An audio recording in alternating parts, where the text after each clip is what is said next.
പ്രിയപ്പെട്ട എല്ലാവർക്കും എൻ്റെ കഥാലോകത്തേക്ക് ഹാർദവമായ സ്വാഗതം.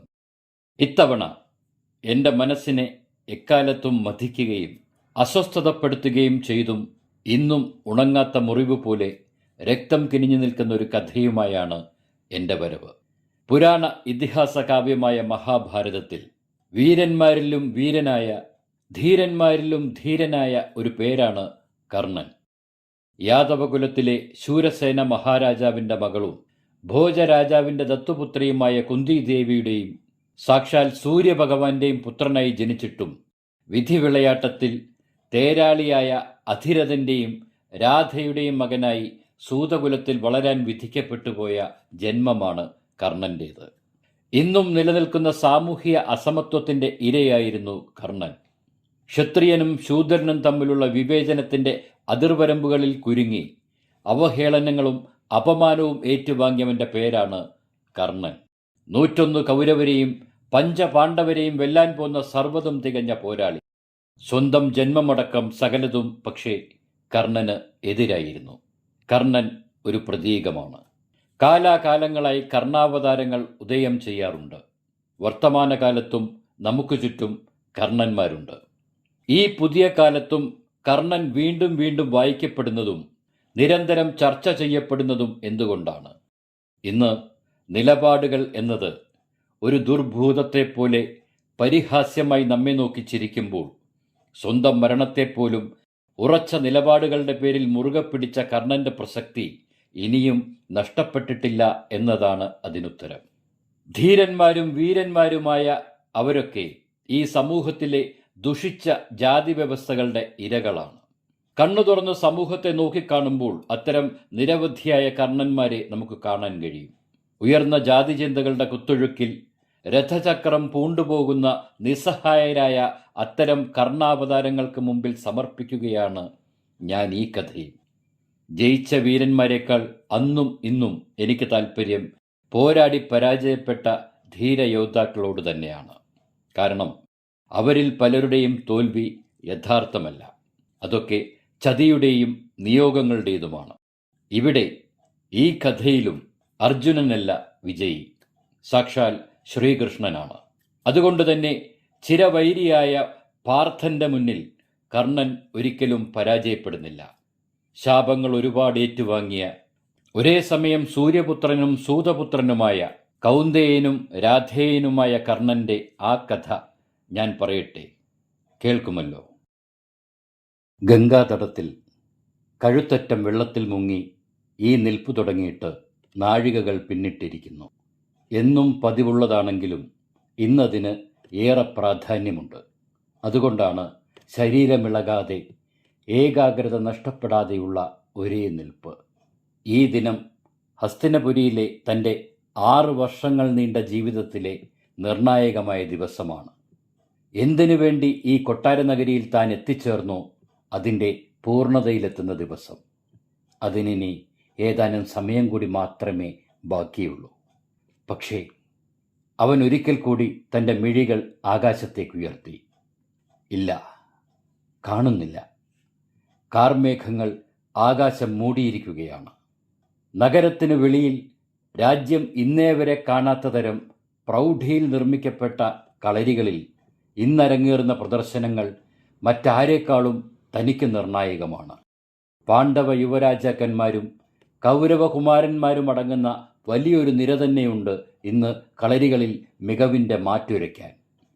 ഗദായുദ്ധത്തിൽ ഭീമസേനനും ദുര്യോധനനും ദുശാസനനുമൊക്കെ അടങ്ങുന്ന മല്ലന്മാർ അണിനിരക്കുമ്പോൾ മറ്റൊരിടത്ത് വില്ലുകുലച്ച് ലക്ഷ്യം ഭേദിക്കാൻ സമർത്ഥനായ അർജുനനാണ് മുന്നിൽ. വാളുകൾ കൊണ്ട് മായാജലം തീർക്കുന്ന നകുലകുമാരനും അശ്വാഭ്യാസത്തിൽ നിപുണനായ സഹദേവനുമൊക്കെ ഏതാനും സമയത്തിനുള്ളിൽ കളരികളിൽ ഇടിമിന്നലുകൾ തീർക്കും. പ്രൗഢഗംഭീരമായ രാജാക്കന്മാരുടെ ഒരു നിര തന്നെ അവിടെ സന്നിഹിതരാകും. ഹസ്തിനപുരിയുടെ നാഥനായ ധൃതരാഷ്ട്ര മഹാരാജാവും സർവപ്രതാപിയായ ഭീഷ്മ പിതാമഹനും ആരാധ്യനായ വിതുരരുമൊക്കെ അവിടെയുണ്ടാകും.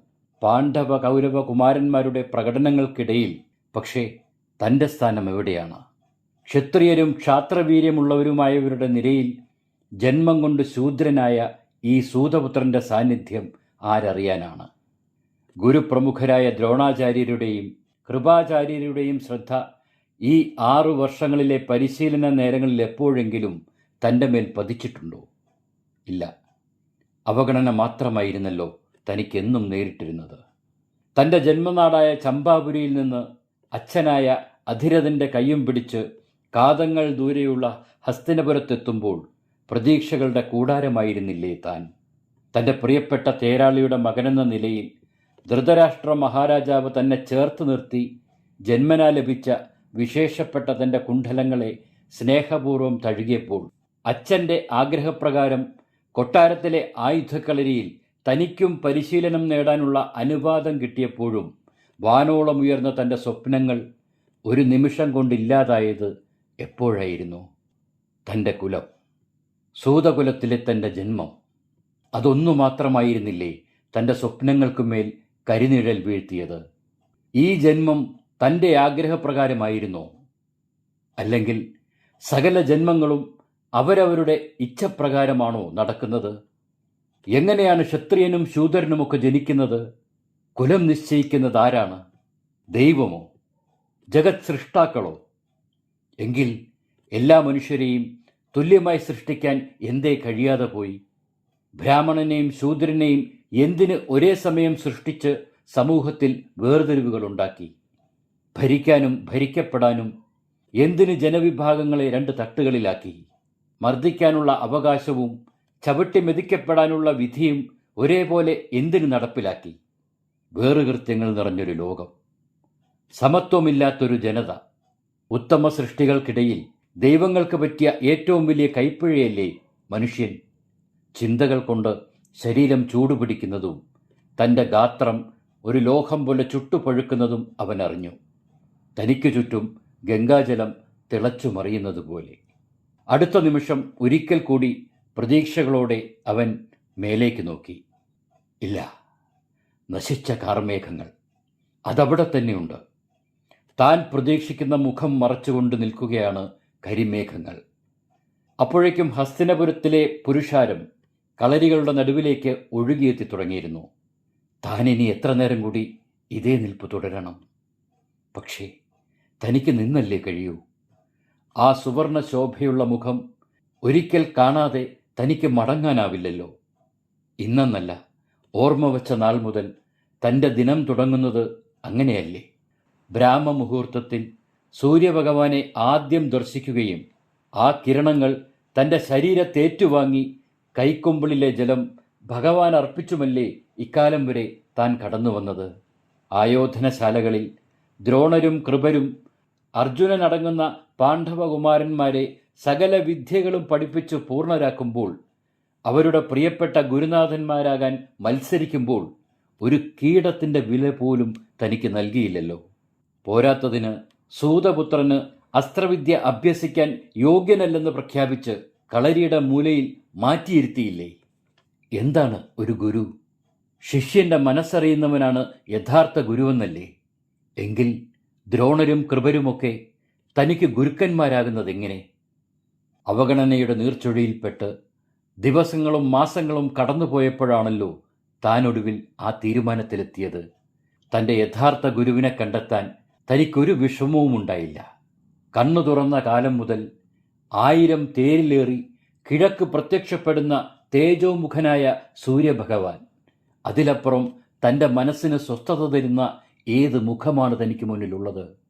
വിവേചനമില്ലാതെ, വേർതിരിവില്ലാതെ ആർക്കും സ്വീകരിക്കാവുന്ന 2 കാര്യങ്ങളെ ഭൂമിയിലുള്ളുവെങ്കിൽ അത് സൂര്യഭഗവാനും ഗംഗാമാതാവും മാത്രമല്ലേ? അത് രണ്ടും നിത്യജീവിതത്തിൽ ഒഴിവാക്കാനാവാത്ത 2 വലിയ സന്തോഷങ്ങൾ തന്നെയല്ലേ തനിക്ക്? പിതൃഭാവം തോന്നിപ്പിക്കുന്ന ആദിത്യ ഭഗവാനും മാതൃഭാവം തുളുമ്പുന്ന ഗംഗാനദിയും. കളരിയിലെ അവഗണനകളുടെ മൂർധന്യത്തിലല്ലേ ദ്രോണകൃപാചാര്യന്മാരെ മനസ്സിൽ നിന്നും മായിച്ച് സൂര്യഭഗവാനെ തൻ്റെ മാനസഗുരുവായി താൻ പ്രതിഷ്ഠിച്ചത്? ആ തീരുമാനമായിരുന്നു ശരിയെന്ന് ഇന്ന് തെളിയിക്കപ്പെടാൻ പോവുകയാണ്. പക്ഷേ ഗുരുദർശനത്തിനായി കാത്തു നിൽക്കുകയാണ് താനിപ്പോഴും. ഗുരുവന്ദനം നടത്തി ഗംഗാജലം അർഘ്യമായി നൽകി അവിടുത്തെ അനുഗ്രഹങ്ങൾ നേടി വേണം മത്സരക്കളരിയിലേക്ക് മടങ്ങാൻ. പക്ഷെ കഴിയുന്നില്ല. അവൻ ഗംഗാജലത്തിലേക്ക് സൂക്ഷിച്ചു നോക്കി. തെളിഞ്ഞ ജലപ്പരപ്പിൽ തൻ്റെ മുഖം വ്യക്തമായി അവൻ കണ്ടു. ഒരു നിമിഷം ഉള്ളിൽ ഭീതിയുടെ കനലെരിഞ്ഞു.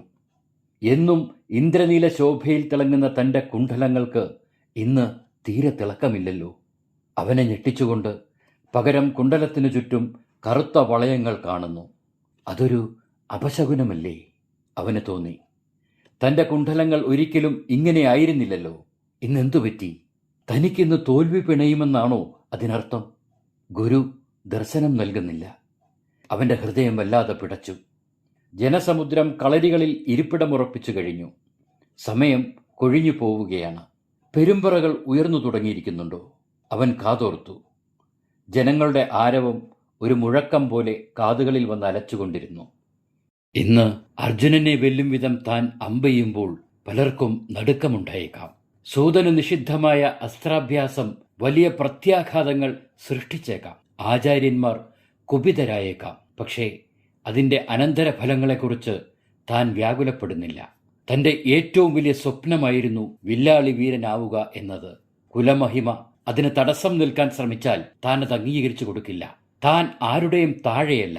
അല്ലെങ്കിലും ഒരുവന്റെ വീര്യവും അവന്റെ കഴിവുകളും കുലമഹിമയിൽ അളക്കാൻ ഏത് ആയോധന ശാസ്ത്രത്തിലാണ് പറഞ്ഞിട്ടുള്ളത്? ആര്യാവർത്തത്തിലെ ഏതു മികവുറ്റ പോരാളിക്കും ഒപ്പം നിൽക്കാൻ പോന്നവനാണ് താൻ. അഭേദ്യമായ തൊലിയുള്ളവനാണ് താൻ. ഒരായുധത്തിനും തളയ്ക്കാൻ കഴിയാത്തവണ്ണം ജന്മന പ്രത്യേകതരം ചർമ്മമുള്ളവനാണ് താൻ. അങ്ങനെയുള്ള തനിക്ക് നിഷിദ്ധമായ ആയുധ പഠനങ്ങൾ ഒന്നും തന്നെയില്ല. അതുകൊണ്ടാണല്ലോ കൊട്ടാരവും ഹസ്തിനപുരവും തന്നെ ഉറങ്ങുമ്പോൾ രാത്രികളുടെ ഏകാന്തതയിൽ സൂര്യഭഗവാൻ എന്ന മാനസ ഗുരുവിനെ മനസ്സിൽ ധ്യാനിച്ച് ഉപാസിച്ച് താൻ സ്വയം അസ്ത്രവിദ്യകൾ സ്വായത്തമാക്കിയത്. നേരം പുലരുവോളം നീണ്ടു നിൽക്കുന്ന പരിശീലനത്തിന് മനസ്സ് മുഴുവൻ സമർപ്പിച്ചത്. അർജുനനെ സകല വിദ്യകളിലും ഒന്നാമനാക്കാനുള്ള രാജഗുരുക്കന്മാരുടെ തിടുക്കം തനിക്ക് മനസ്സിലാകും. അത് രാജഹിതമാണ്. അതവർക്ക് പാലിച്ചേ മതിയാവൂ. പക്ഷേ അതിന് താനെന്തിന് ബലിയാടാവണം?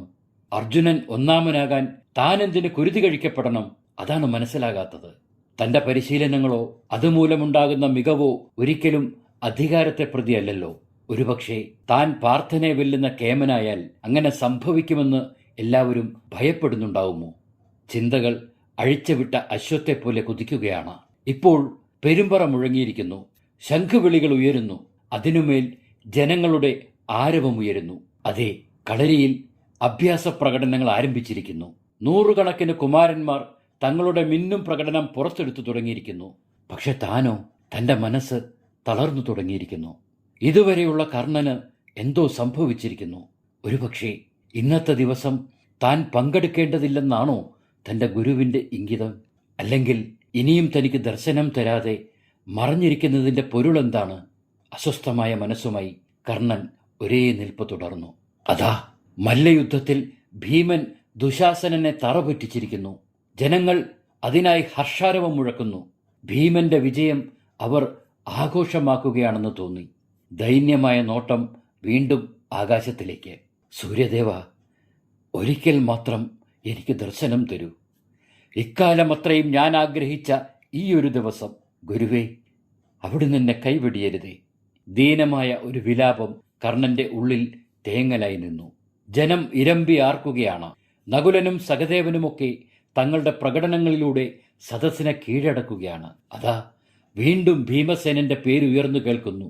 ഗദായുദ്ധത്തിൽ അവൻ ദുര്യോധനനെ പരാജയപ്പെടുത്തിയതിന്റെ കയ്യടികളാണിപ്പോൾ ഉയരുന്നത്. കർണന്റെ മനസ്സ് കലങ്ങി. തന്റെ അവസരം ഗംഗാജലം പോലെ ഇപ്പോൾ തന്നിൽ നിന്ന് ഒഴുകി അകലുകയാണെന്ന് അവന് തോന്നി. അതാ ഇതുവരെ കേൾക്കാത്തവണ്ണമുള്ള കാതടപ്പിക്കുന്ന ഹർഷാരവമുയരുന്നു. അതെ, അർജുനൻ കളരിയിലേക്ക് ഇറങ്ങുകയാണ്. അർജുനന് മാത്രമേ ഇത്രയും സ്വീകാര്യതയുള്ളൂ. ഹസ്തിനപുരിയിലെ ജനങ്ങൾ ഇളകിമറിയുകയാണോ? കുതിരപ്പുറത്തു നിന്നും ആനപ്പുറത്തേക്കും നിമിഷങ്ങൾക്കുള്ളിൽ ആനപ്പുറത്തുനിന്ന് വീണ്ടും കുതിരപ്പുറത്തേക്കും തന്നെ ചാടിമറിഞ്ഞ് അർജുനൻ തന്റെ മെയ്വഴക്കം കാട്ടുന്നു. ഇരു കൈകളിലും വാളേന്തിയ പാർത്ഥൻ നിമിഷാർദ്ധത്തിൽ എതിരാളികളെ നിലംപരിശാക്കുന്നു. അന്തരീക്ഷത്തിൽ ഇപ്പോൾ ഒരു പേര് മാത്രമേ കേൾക്കാനുള്ളൂ: അർജുനൻ. വിവിധങ്ങളായ ആയുധങ്ങളിലെ തന്റെ മികവ് കാട്ടി അവൻ ജനസഞ്ചയത്തെ കയ്യിലെടുക്കുകയാണ്. അർജുനൻ വില്ല് കയ്യിലെടുത്തതോടെ നഗരം പൊട്ടിത്തെറിക്കുന്ന ശബ്ദകോലാഹലമാണ് ഉയർത്തുന്നത്. അസംഖ്യം അമ്പുകൾ ഒരേ സമയം ലക്ഷ്യത്തിലേക്ക് എയ്യുകയാണവൻ. അതിനൊപ്പം ജനങ്ങൾ അർജുനനെ വാഴ്ത്തിപ്പാടുന്നു. കളരിയിലെ അഭ്യാസ പ്രകടനങ്ങൾ ഏതാണ്ട് വിരാമമാകുകയാണോ? സകലകലാ വല്ലഭനായ അർജുനകുമാരനെ വിജയിയായി പ്രഖ്യാപിക്കാനുള്ള ഒരേ ഒരു ചടങ്ങ് മാത്രമായിരിക്കാം ഒരുപക്ഷെ ഇനി അവശേഷിക്കുക. കർണന് തോന്നി. ഒടുവിലായി ഒരിക്കൽ കൂടി കരുണയ്ക്കായി കേണുകൊണ്ട് തൻ്റെ മിഴികൾ മാനത്തേക്കുയർത്തിയ കർണൻ ആ കാഴ്ച കണ്ടു. സഹസ്രനയനനായ ആകാശാധിപനായ തൻ്റെ ഗുരുനാഥൻ സൂര്യഭഗവാൻ അതാ കരിമേഘങ്ങളെ കീറിമുറിച്ചുകൊണ്ട് പുറത്തേക്ക് വരുന്നു, തനിക്ക് ദർശനം നൽകാൻ. ഒരു നിമിഷം ആദിത്യ കിരണങ്ങൾ തൻ്റെ ശരീരത്ത് പതിച്ചപ്പോൾ അവൻ പുളകിതനായി. ഗുരുവിനായി കൈക്കുമ്പിളിൽ ജലമെടുക്കാൻ കുനിഞ്ഞ കർണൻ ഗംഗയുടെ തെളിനീരിൽ ഇത്തവണ തെളിഞ്ഞു കണ്ടു. അതാ ശ്രേഷ്ഠമായ തൻ്റെ കർണകുണ്ഡലങ്ങൾ പ്രകാശിക്കുന്നു. ഇപ്പോഴതിന് സാധാരണ കാണാറുള്ള നീലപ്രകാശമല്ല. കർണൻ അത്ഭുതപ്പെട്ടു. ഇത്തവണ സൂര്യഭഗവാനെപ്പോലെ ശോഭിക്കുന്ന കുണ്ഡലങ്ങൾക്ക് തീ ചുവപ്പായിരുന്നു, ഉരുകുന്ന 2 അഗ്നിഗോളങ്ങൾ പോലെ.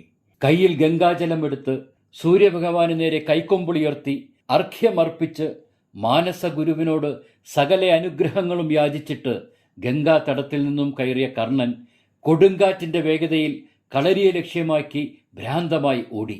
ഒരേ ഒരു ലക്ഷ്യം മാത്രമാണ് മുന്നിലുള്ളത്, വിജയിയുടെ കഴുത്തിലണിയിക്കുന്ന ആ നീലത്താമരമാല. അത് പാർത്ഥന്റെ കഴുത്തിൽ വീഴും മുമ്പ് എങ്ങനെയും കളരിക്കുള്ളിൽ കടക്കണം. ബലിഷ്ഠങ്ങളായ പാദങ്ങൾ ഭൂമിയെ ചവിട്ടിക്കുലുക്കി നിമിഷങ്ങൾ കൊണ്ട് കർണൻ കളരിമുറ്റത്തെത്തി.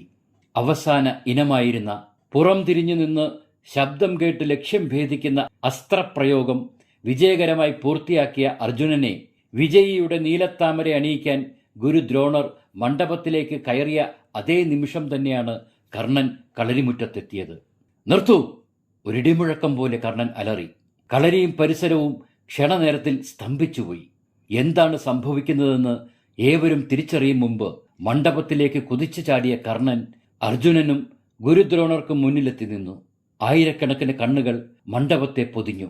അപ്രതീക്ഷിതമായ സംഭവത്തിനിടയിൽ ഗുരുദ്രോണരുടെ കയ്യിൽ നിന്നും നീലത്താമരമാല മണ്ഡപത്തറയിലേക്ക് വീണു. പകപ്പിൽ നിന്ന് മുക്തനായ കൃപാചാര്യർ കത്തുന്ന കണ്ണുകളോടെ കർണന് നേരെ നോക്കി. ആരാണ് നീ?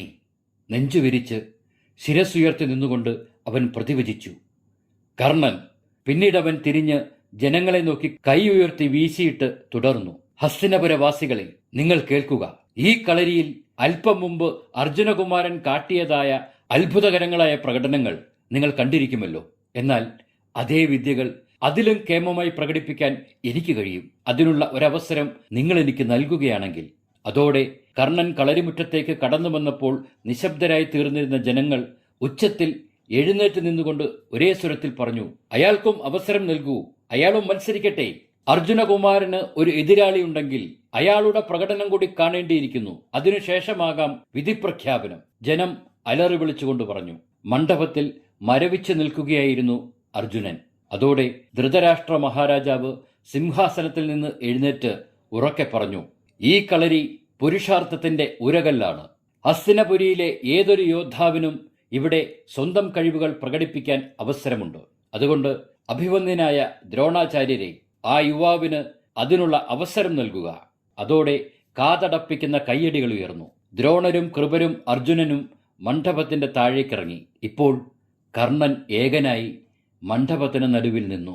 അവന്റെ കണ്ണുകൾ പ്രൗഢമായ സദസ്സിലൂടെ ആരെയൊക്കെയോ പരതി നടന്നു. പ്രധാനമായും 2 മുഖങ്ങളാണ് അവന്റെ കണ്ണുകളിലുടക്കിയത്. ഈ ഹസ്തിനപുരി വാസത്തിനിടയിൽ തന്നോടൽപ്പമെങ്കിലും സ്നേഹവും കരുണയും കാട്ടിയവർ അവർ മാത്രമായിരുന്നല്ലോ. കൗരവ യുവരാജാവായ ദുര്യോധനനും പിന്നെ ദ്രോണാചാര്യരുടെ മകനായ അശ്വത്ഥാമാവും. ഇരുവരും പ്രസന്നമായ മുഖഭാവത്തോടെ തന്നെ ഉറ്റുനോക്കിയിരിക്കുകയാണ്. ഒരു നിമിഷം അവരിൽ നിന്ന് കണ്ണുകൾ പിൻവലിച്ച് മണ്ഡപത്തിൽ മുട്ടുകുത്തിയിരുന്ന് ധൃതരാഷ്ട്ര മഹാരാജാവിനെയും ഭീഷ്മ പിതാമഹനെയും വണങ്ങിയ ശേഷം ആകാശത്തേക്ക് നോക്കി തന്റെ മാനസ ഗുരുവിനെ മനസ്സിൽ നിറച്ചു. 6 വർഷങ്ങൾ താൻ എന്തിനു വേണ്ടി കാത്തിരുന്നുവോ ആ മുഹൂർത്തം ഇതാ എത്തിയിരിക്കുന്നു. ഇന്ന് ഇവിടെ ഈ കളരിയിലാണ് കർണൻ എന്ന തന്റെ വിധി നിശ്ചയിക്കപ്പെടുന്നത്.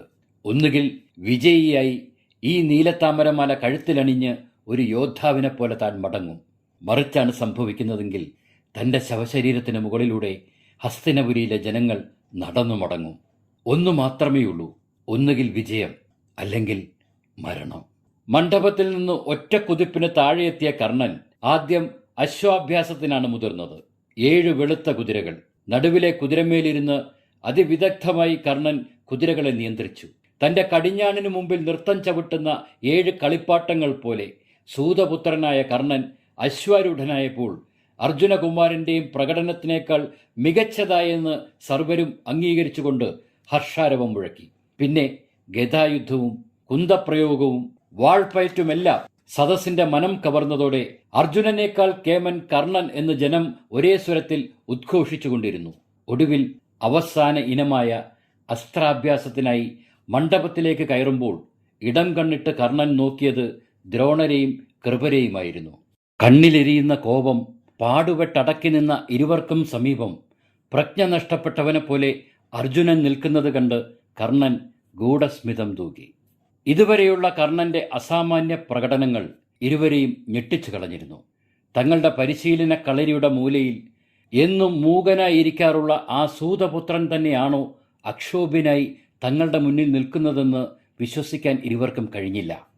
ഹസ്തിനപുരിയിലെ കീർത്തികേട്ട ഗുരുക്കന്മാരായ തങ്ങൾ ഈ സദസ്സിൽ നിഷ്പ്രഭരാകുകയാണോ എന്ന് പോലും അവർ ഒരു വേള സംശയിച്ചു. തങ്ങളുടെ സകല കഴിവുകളും ഉപയോഗിച്ച് സകലകലാവല്ലഭനാക്കി മാറ്റിയ അർജുനകുമാരൻ ഈ സൂതപുത്രന്റെ പ്രകടനങ്ങൾക്ക് മുമ്പിൽ ശോഭകെട്ടവനായി മാറുമ്പോൾ അത് തങ്ങളുടെ തന്നെ പരാജയമാണെന്ന് രണ്ടുപേർക്കും ഉറപ്പായിരുന്നു. എങ്കിലും അവസാന ഇനത്തിൽ അർജുനൻ തന്നെ വിജയിയാകുമെന്ന പ്രതീക്ഷയുണ്ട്. കാരണം കർണൻ അസ്ത്രപ്രയോഗത്തിൽ ഒന്നുമല്ല. തങ്ങളവനെ അസ്ത്രവിദ്യകൾ പരിശീലിപ്പിച്ചിട്ടില്ല. അതുകൊണ്ട് തന്നെ അവനതത്ര എളുപ്പമായിരിക്കില്ല. അപ്പോഴേക്കും മണ്ഡപത്തിന് നടുവിൽ കർണൻ തൻ്റെ വില്ല് കയ്യിലെടുത്ത് അതിൻ്റെ ഞാൺ വലിച്ചു മുറുക്കിക്കഴിഞ്ഞിരുന്നു. നിരവധി തവണ ഞാണിൻ്റെ ശക്തി പരിശോധിക്കുകയും ചെയ്തു. ഓരോ ഞാണലിയിലും കളരിമുറ്റം കിടുങ്ങി വിറച്ചു. മുള്ളൻ പന്നിയുടെ ശരീരത്തിൽ നിന്നും മുള്ളുകൾ തെറിക്കും പോലെ അസംഖ്യം അമ്പുകൾ ഒരേ സമയം കർണചാപത്തിൽ നിന്നും ഹൂങ്കാരവത്തോടെ വേർപെട്ട് അന്തരീക്ഷം മൂടിക്കളഞ്ഞു. അനേകം ശരങ്ങൾ ഒന്നിച്ചുകൂടി മാനത്തൊരു ശരമഴ തന്നെ രൂപപ്പെടുകയും അതിനു നടുവിലേക്ക് സ്വർണവർണ്ണങ്ങൾ നിറഞ്ഞ കുടിലബാണങ്ങൾ കൂടി എയ്ത് മിന്നൽ പിണരിന്റെ പ്രതീതി സൃഷ്ടിച്ചതോടെ ജനക്കൂട്ടം ഭ്രാന്തമായി ഇളകിമറിഞ്ഞു. അവർ ഇരിപ്പിടങ്ങളിൽ നിന്ന് എഴുന്നേറ്റ് തുള്ളിച്ചാടി. കർണൻ, കർണൻ! പ്രദേശമാകെ ഒരു പേര് മാത്രം അലയടിച്ചു. ഉയരത്തിലേക്കെറിഞ്ഞ പഴങ്ങൾ നിരവധി കഷ്ണങ്ങളായി എയ്തു മുറിച്ച അർജുനനെ ഞെട്ടിച്ചുകൊണ്ട് കർണനും അതേ പ്രകടനം നടത്തി. പക്ഷേ അതിനു മറ്റൊരു പ്രത്യേകത കൂടി എല്ലാവരും കണ്ടു. അർജുനൻ എയ്തു മുറിച്ച പഴക്കഷ്ണങ്ങൾ പലതായി തെറിച്ചാണ് താഴേക്കെത്തിയതെങ്കിൽ സകലരെയും അമ്പരപ്പിലാഴ്ത്തി കർണൻ എയ്തു മുറിച്ച പഴക്കഷ്ണങ്ങൾ പലതായി മുറിഞ്ഞ് വായുവിൽ ഒരു പുഷ്പം പോലെ വിടർന്നു നിൽക്കുകയും അതിനുശേഷം കഷ്ണങ്ങൾ ഒന്നായി ചേർന്ന് അത് താഴേക്ക് പതിക്കുന്ന കാഴ്ച അതിമനോഹരമായിരുന്നു. കർണൻ അജയ്യനാണ്, അർജുനകുമാരനേക്കാൾ സാമർഥ്യമുള്ളവനാണ്, ജനം ഏറ്റുവിളിച്ചു. ക്ഷണനേരം കൊണ്ട് സദസ്സ് വീണ്ടും നിശബ്ദരായി. സകല നേത്രങ്ങളും ഒരു ബിന്ദുവിൽ കേന്ദ്രീകരിക്കപ്പെട്ടു. ഇത് അവസാന ഇനമാണെന്ന് എല്ലാവർക്കും അറിയാം. ഇന്നത്തെ വിജയിയെ കണ്ടെത്താനുള്ള നിർണായകമായ മത്സര ഇനം. ശാന്തമായ അന്തരീക്ഷത്തിൽ കർണൻ ആകാശത്തേക്ക് തൻ്റെ കണ്ണുകൾ ഉയർത്തി. തിളങ്ങുന്ന സൂര്യനയനങ്ങൾ തന്നെ ഉറ്റുനോക്കി നിൽക്കുന്നുണ്ട്. അവൻ്റെ ഹൃദയം ത്രസിച്ചു. ഇനി മുന്നിലുള്ളത് ശബ്ദം കേട്ട് ലക്ഷ്യം ഭേദിക്കുക എന്ന വിദ്യയാണ്. അർജുനൻ പിന്തിരിഞ്ഞു നിന്നാണ് ആ വിദ്യ പ്രയോഗിച്ചതെങ്കിൽ ഒരു പടി കൂടി കടന്ന് കർണൻ തൻ്റെ കണ്ണുകളെ ഒരു തുണി കൊണ്ട് മൂടിക്കെട്ടുക കൂടി ചെയ്തു. അവൻ്റെ പ്രവൃത്തികൾ കണ്ട് സകലരും വിസ്മയത്തോടെ ശ്വാസമടക്കി പിടിച്ചിരിക്കുകയായിരുന്നു. ഭൃത്യന്മാർ ഒരു നായയെ കർണനു പിന്നിൽ അല്പം മാറ്റി കെട്ടിയിട്ടു. പരിസരം സൂചി വീണാൽ കേൾക്കാവുന്ന നിശബ്ദതയിലേക്കാണ്ടു. കർണന്റെ കുണ്ടലങ്ങൾ പൂർവാധികം ശക്തിയോടെ ചുവന്നു തിളങ്ങി. തൻ്റെ ശരീരം മുഴുവൻ കാതുകളാണെന്ന് അപ്പോഴവന് തോന്നി. മണൽത്തരികൾ ഞെരിഞ്ഞമരുന്ന ഒച്ച പോലും കാതുകളിൽ പ്രതിധ്വനിക്കുന്ന അവസ്ഥ. എവിടെ? ശബ്ദമെവിടെ? അവൻ്റെ ശ്രവ്യ ചക്ഷുസ്സുകൾ ശബ്ദത്തിൻ്റെ ഉറവിടമന്വേഷിച്ചു കൊണ്ടിരുന്നു. നായ കുരയ്ക്കാനായി ഭൃത്യൻ അതിനെ കുന്തത്തിൻ്റെ മുന കൊണ്ട് കുത്തി. പെട്ടെന്ന് ശാന്തമൂകമായ അന്തരീക്ഷത്തിൽ അവനത് കേട്ടു. മനോജ്ഞമായ എന്തോ ഒന്ന്. വില്ലിൽ നിന്ന് ക്ഷണനേരം കൊണ്ട് ശരം വേർപെട്ടുപോയി. ഒപ്പം നായയുടെ ഉച്ചത്തിലുള്ള കുരയും ഉയർന്നു. കർണൻ സ്തബ്ധനായിപ്പോയി.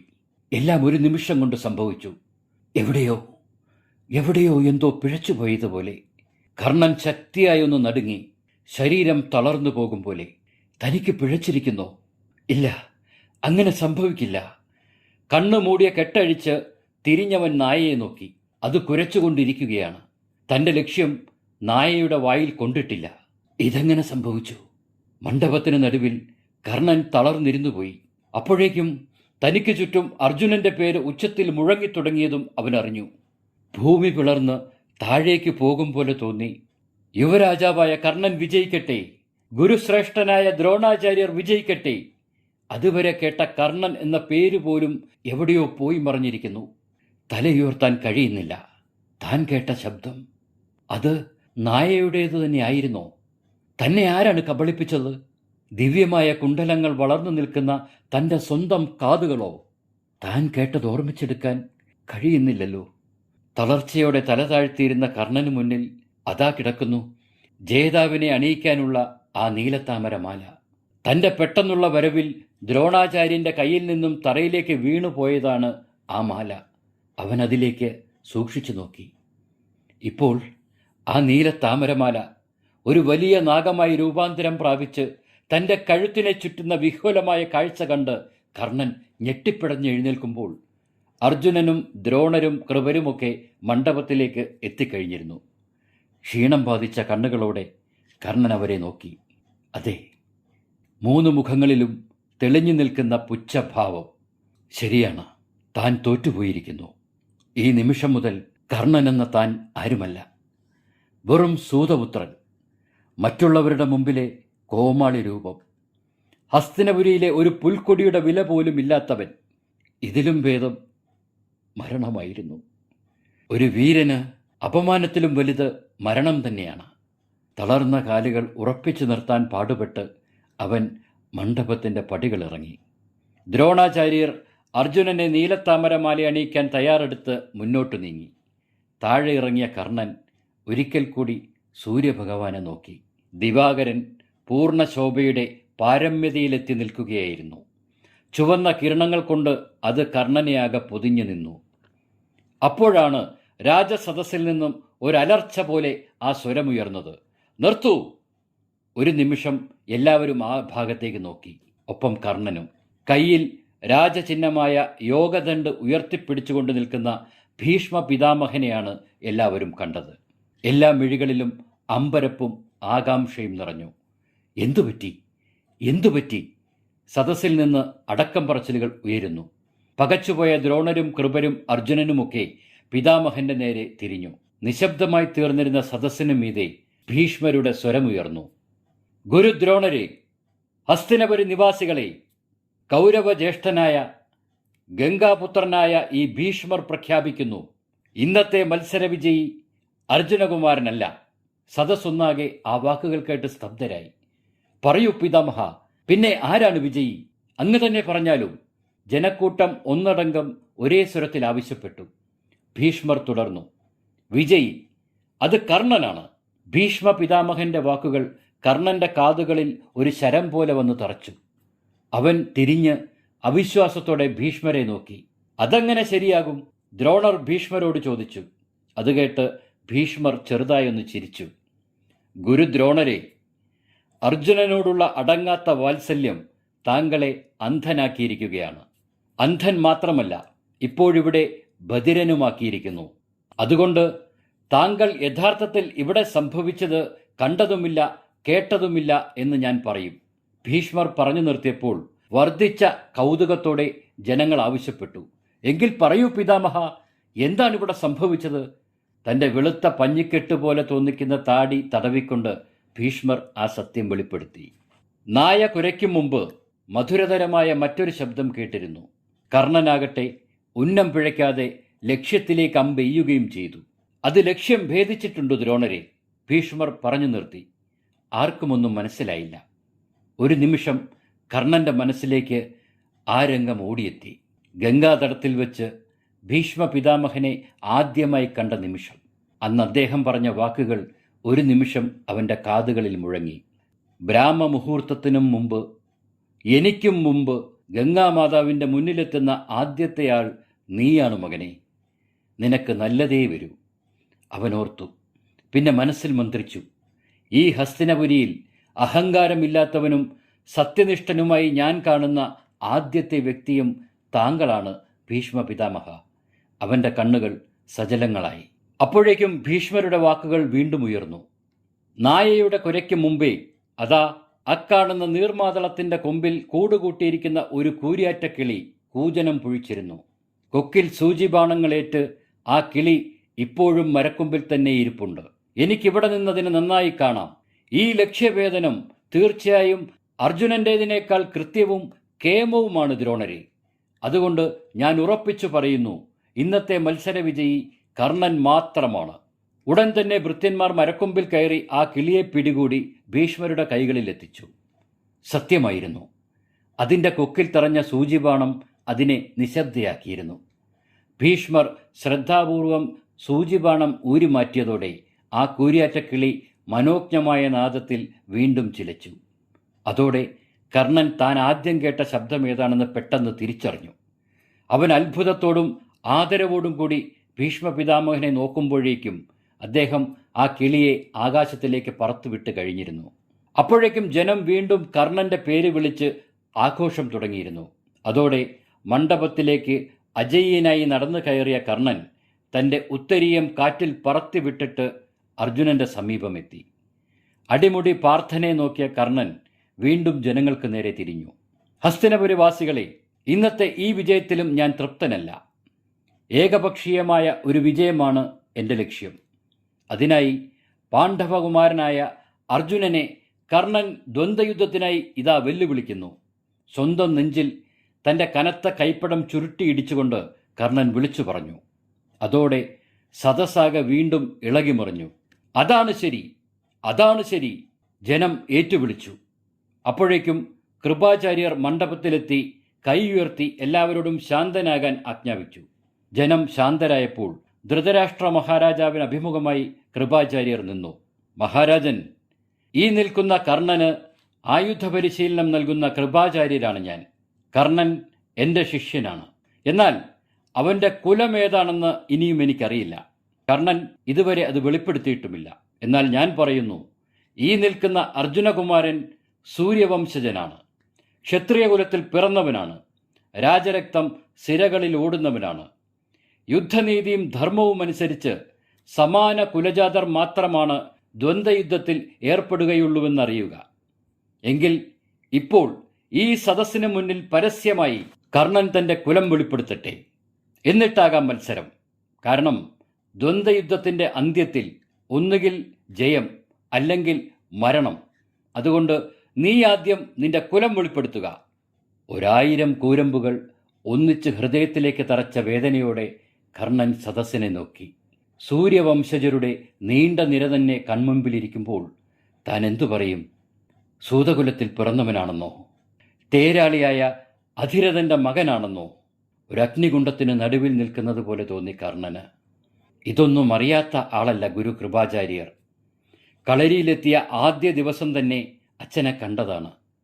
സൂതപുത്രന് അസ്ത്രവിദ്യ നിഷിദ്ധമാണെന്ന് പറഞ്ഞ് തന്നെ നിരാശപ്പെടുത്തിയതാണ്.